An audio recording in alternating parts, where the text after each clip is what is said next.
Hi. Hi, I'm DK Will, and this is DK Will Talk About It. I'm going to talk a little bit again about the Iraqi Dinar. I appreciate you stopping by. I hope that you like my videos. You like what I do as much as what I'm about, and that you share my videos. That would be appreciated and help me get some exposure as well as subscribe. Everything we can do to override the YouTube algorithms and make my videos more popular. I appreciate you. Going to cover some information on Iraq and Iraqi dinar.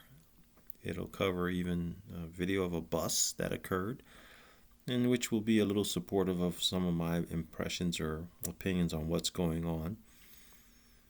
However, we got to get started before we can get started. So let's get started. You know how that goes. Check the mic and make sure it sound right. Now, I do hope the mic sounds right, but we're going to take a look at Dinar recaps, Iraqi news from Friday p.m. That would be last night, as I am speaking to you on Saturday afternoon, October 9th, 12:30 Central Standard Time in the United States of America. I'm sharing portions of this because aside from the topping, the heading, the government added $12 billion to the state reserves to cover a deficit. I'm adding it because I like what Al-Kazimi says, because it gives you a glimpse into his character. Is it political commentary? I don't know, but I do know the man's getting things done. And so that being said, I'm just going to cover this, not the whole thing. It's too much to read. And like I said before, this DK will talk about it, although I will sometimes read about it. So let's read some of this from Baghdad from yesterday about the $12 billion. The Prime Minister, Mustafa Al-Kazimi, announced that the government added more than $12 billion to the state's reserves a year after carrying out economic reforms. Al-Kazimi said in a speech on the occasion of the elections, it was clear from the beginning that economic indicators tend to show a financial deficit, which may prevent even the salaries of state employees and retirees. And we were not satisfied with ourselves to bow before this bitter reality which we inherited, and we become witnesses and participants in allowing such a collapse. And that's why I'm reading that, because it shows evidence of character for him to say that. We were not satisfied with ourselves to bow before this bitter reality that they were inherited. So that speaks volumes to me. He goes on to say, we had no choice but to take preventive measures. Some were encouraging them in secret, but they went out to bid through the media to win electoral votes through a populist speech rejecting what we had agreed to in closed meetings. And it was my tongue. They carried me the burden of your mistakes. I'm not afraid of auctions, and I will not lie to the people.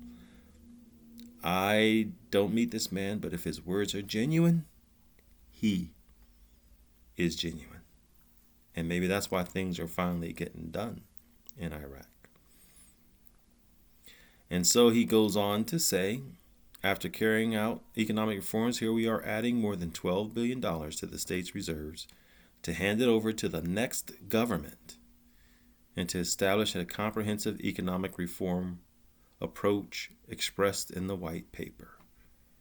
He stressed that our goal is for Iraq during the next 5 years to move to the ranks of the prosperous, producing countries in the region and the world, and that the energies of our people are invested in production, work, and construction, and that we stop slack in the state and launch thousands of agricultural, industrial, tourism, and residential projects, and projects of roads, bridges, railways, ports, automation, and trade to absorb the huge unemployment. So the man's got goals for the benefit of Iraqis. Who can find anything wrong with that?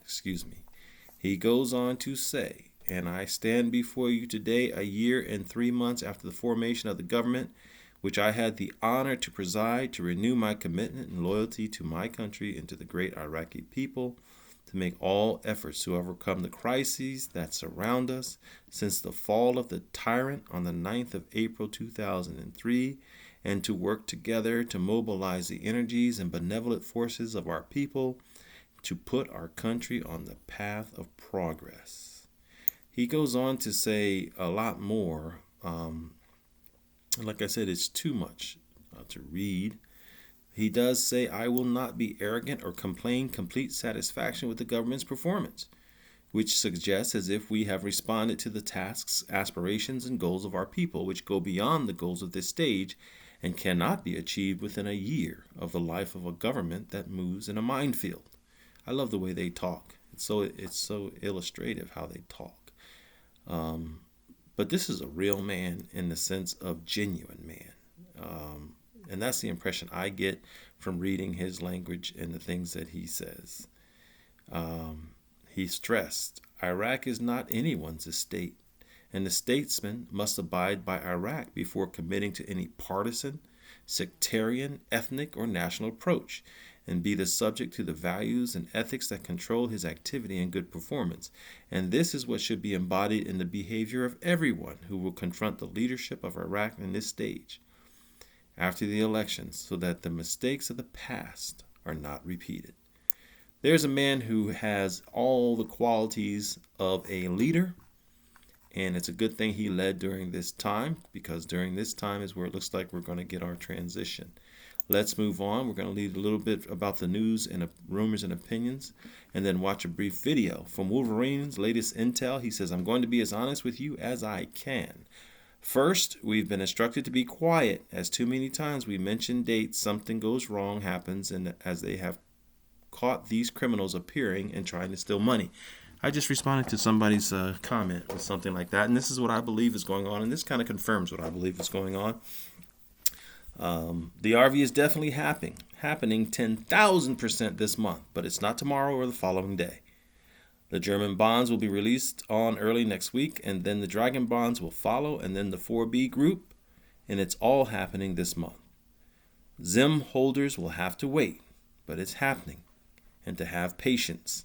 It says patience, like hospital patients, but I know it means patience, as in chill out. Okay, the people that are in Zurich are having direct meetings with the source, like HSBC, UTS, biggest paymasters in Europe, super whales, and have had meetings with the Chinese elders and more closer contacts you cannot get. These people did not fly all the way to Zurich for a cup of coffee, as it costs money to fly over there and paying hotels and food. I was advised to stop listening to some of these gurus, as they do not have direct access to the source, as they fish for intel, and some of these people get it from a third party. I'm going to stop there for one moment. I am not a guru. I've never claimed to be a guru. I am a messenger and a medium. Medium meaning a channel for which messages goes through. That's it. Moving on.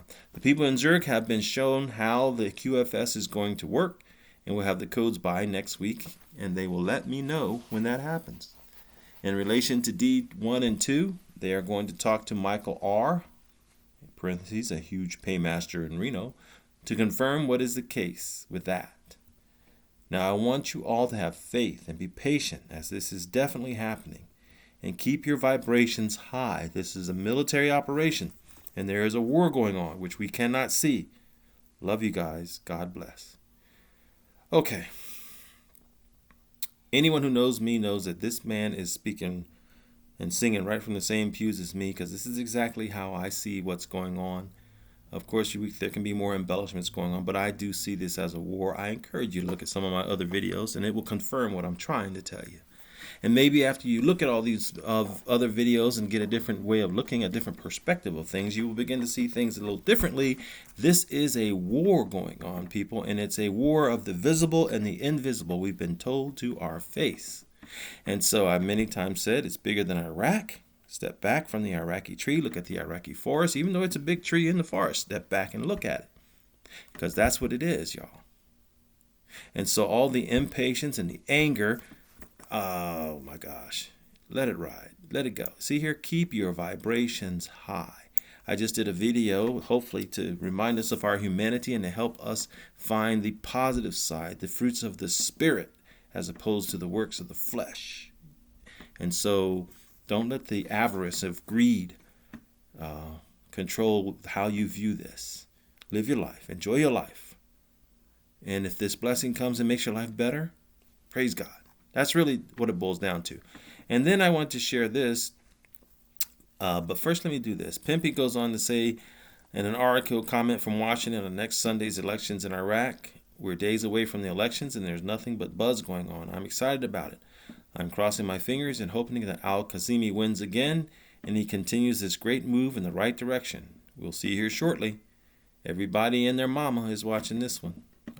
From what I've seen about Kazimi, he probably should be a leader. Hope his people see him the same way because they're there. I'm not. And Vital Brad, he says something is happening October 17th, whether it's a revaluation or not. What's happening on the 17th? What is going on? Don't be alarmed by nothing breaking because they aren't able to announce this publicly. I remember Vital Brad from the past and now showing up again. That's the cycle that happens here in the Iraqi Dinar community in Dinar land.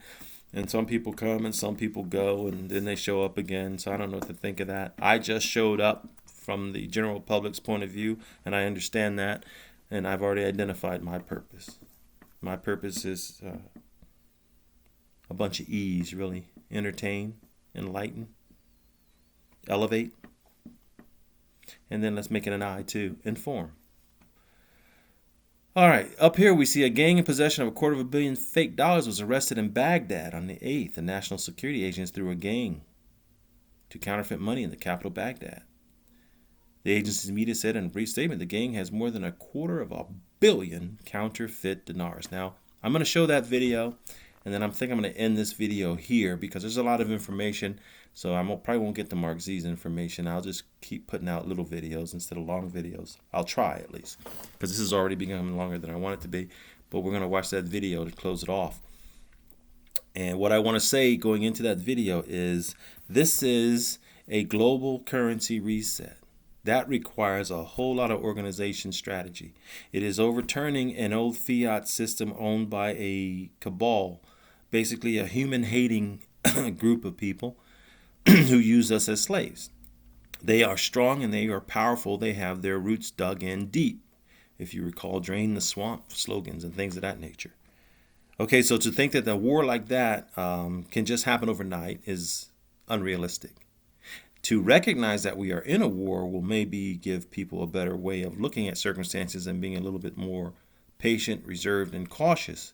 Because the war is not just for money, people. The war is for your mind. The war is for your spirit. The war is for your life. And so without me going too far off on a tangent in that area, pay attention. Find a higher vibration in life. Because a major transition is going on globally and perhaps universally. But let's watch this video because this video shows, like I said in a comment, I think it's underway. It's a controlled release, and it has to be a controlled release because there's too many rats out there, and you got to shake the rats out so you can trap them, catch them, and kill them if they deserve to die. I guess that's up to God, but, that's not my role to tell governments what to do with their criminals. But ask yourself this question while I close off with this video, and you won't hear from me again. Why counterfeit money that ain't worth anything? Does that make any sense to you? Why counterfeit money that isn't worth anything? And notice that the U.S. military is also involved. So let's go check that out and check that out.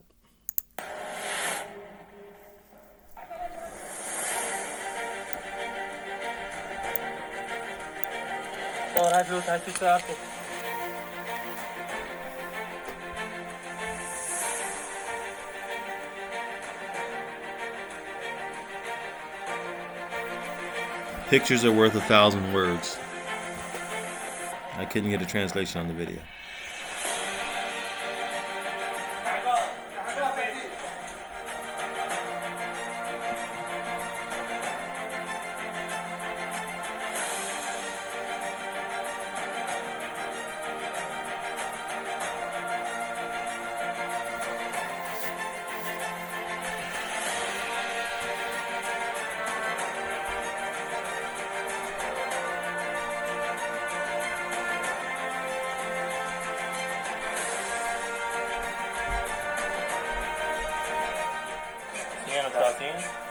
رزمة.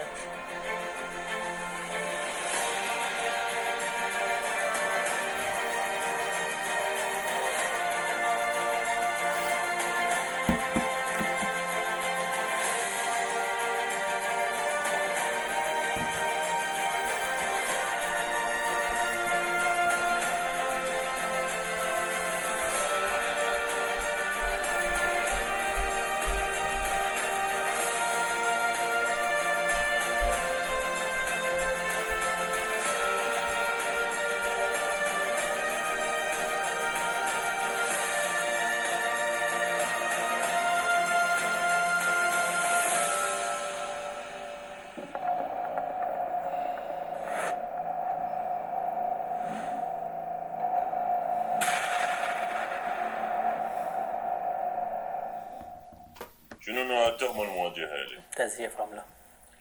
تكلم عن العملية اللي قمت فيها. بال 2016 عرفت شخص تواصلت وياه واشتريت منه مبلغ 50 مليون قيمتهن مزيف، طبعا 50 مليون مزيف، خلتهن ب 15 مليون صحيح. وتتصرف البضاعة عن طريق خالد وعن طريق I apologize. We can't translate what they're saying, but we did see them busting real criminals. This ain't a movie. This is the real thing. كانت المبالغ متقطعة بين فترة وفترة. خلال 2020 شهر الثالث بيرة متواصل But them yellow suits بلبنان might be the equivalent of the orange suits over here in the United States. They're guilty of the crimes. They're in the prisons, and the barbed wire sure makes it look like high security. المطارات مقطوعة. جاب لي من ضمن بالبوفية ما استقبال. ورا ما راح أنا حولت بوكانين ضمتهن بالخزان مالوتي. بالشهر السابع اتصل بي المدعو كرار اللي كنت على They're singing like yellow canary birds, ain't they? يريد مبلغ مزيف قدره 100 مليون. ايه، فاتفقنا انه المبادله راح تصير بالحارثيه بس بيها انه اني اتاكد انه اكو عنده هذا المبلغ اللي جاي يشتري، واتاكد من الهويه المشتري. اي، واثناء يعني المبادله ما تفاجأت بوجود القوات الامنيه محاطه بي يعني. So there we have it. They're busting people. Be patient. Let's get it done right. It'll make it to you when it makes it to you. In the meantime, enjoy your life. I'm DK Will. This is DK Will Talk About It. I've talked about it. Have a wonderful day.